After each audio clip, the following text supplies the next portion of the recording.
Discounted gift trust set ചെയ്യുന്നത് വഴി UK-യിലെ inheritance tax ആയിട്ടുള്ള 40% നിങ്ങൾക്ക് കുറച്ചു കൊടുക്കുവാനും നിങ്ങളുടെ എസ്റ്റേറ്റിൽ നിന്ന് ട്രസ്റ്റിലേക്ക് അസറ്റ് ട്രാൻസ്ഫർ ചെയ്യുന്നത് വഴി നിങ്ങളുടെ total value of asset inheritance ടാക്സിന്റെ പരിധിയിൽ വരാതിരിക്കുകയും ചെയ്യും.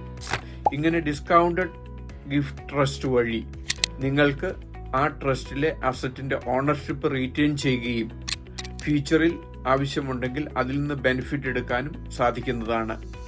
നിങ്ങൾ ട്രസ്റ്റിലേക്ക് ട്രാൻസ്ഫർ ചെയ്യുന്നതിന്റെ ഓണർഷിപ്പ് നിലനിർത്തുകയും മാക്സിമം ഇൻഹെറിറ്റൻസ് ടാക്സിന്റെ അഡ്വാൻറ്റേജ് എടുക്കുന്നതിനു വേണ്ടി ഈ ട്രസ്റ്റ് മോഡൽ വളരെ ഫലപ്രദമാണ്. നിങ്ങളുടെ ഇൻഹെറിറ്റൻസ് ടാക്സ് സേവ് ചെയ്യുവാനും അത് പ്ലാൻ ചെയ്യുന്നതിന് മുൻകൂട്ടി തീരുമാനമെടുക്കേണ്ടതുണ്ട്.